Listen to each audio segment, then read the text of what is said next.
Peggy 12. I knew this was going to happen because I had 3 words and now I need to remember what they were.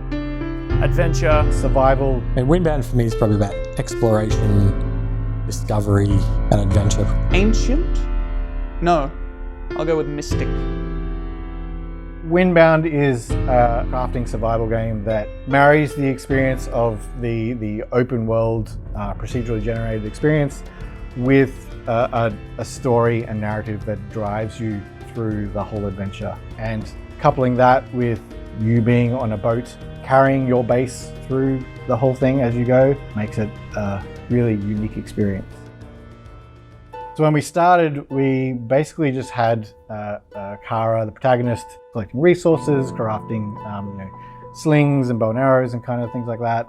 That was great, but at some point, Mitch looked out onto the ocean that was surrounding the island and said, well, I kind of want to go out there.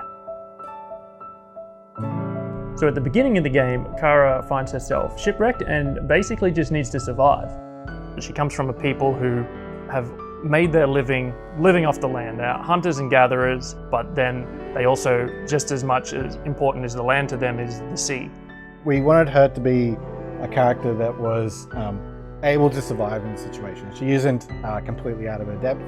So when she washes up on shore, she knows what she needs to do to hunt and gather food to survive. She knows the resources she needs to start crafting her initial canoe and to start crafting sails and to eventually get off that first island onto the next and the next until she can eventually make her way back to her family.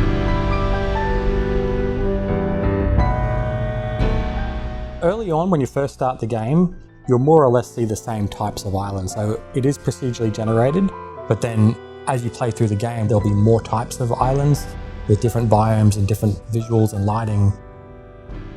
It's quite intentionally very friendly early on, and then as you progress through the game, you'll start getting introduced to more obstacles within the environment, both the environment itself and the creatures, that make things feel more hostile. So as the player goes through, they'll go through forests and deserts and swamps and savanna-y kind of landscapes. And every player will see that differently, going more into the belly of the beast as you're going through it.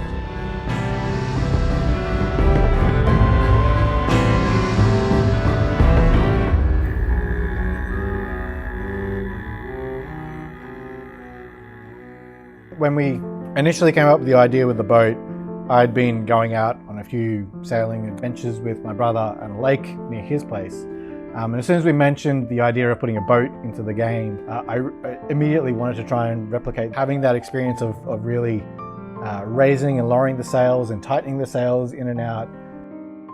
Once you get your head around how that actually works, is really rewarding and a really fun experience. The boat was a great way to have players be able to still get that level of commitment and investment in something that they care about and rely on, but also be able to not feel tied down to one single location. Obviously there are still risks involved, like you've got reefs and you've got rocks and you've got waves and all that sort of thing, which don't play nice with a boat, but you're never tied down to one place. You rely on your boat to not only collect resources, but it's also your way to get back home, ultimately. Working on the creatures especially, I think is probably my favourite part, as well as being the most challenging. They've all got this level of kind of a bit of familiarity, but they're also very obviously distinct and different from the things you might expect to see. The blink, the sort of little rabbit thing, that's actually just me going like, and you speed it up, you get this sort of thing. Rather than being covered in regular fur, you'll see on their ears, they've got like these sort of, we call them blink fronds. They're almost like a feathery type of thing. And you'll use that for crafting your arrows and things like that. Pond wampers, which will fire toxic sort of sludge at Kara and temporarily poison her or anything else that's around. It's got this big burp, it does. And so I actually had to do this sort of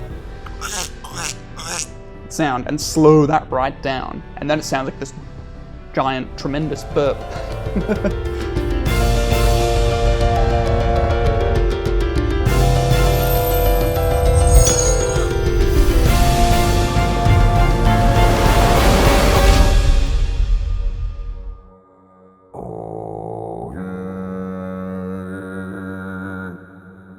Having the Nautilus there was one of the things we had right at the very beginning.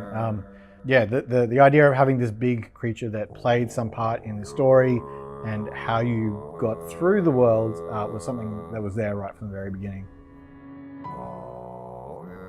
The Nautilus, she finds out more about it as she plays through the game, and more about the world that she's in and the nature of the storms and everything around her. It's obviously got a lot of power behind it. It's something that gives the impression of being ancient. Perhaps doesn't take kindly to the presence of Kara or her tribe sailing so closely.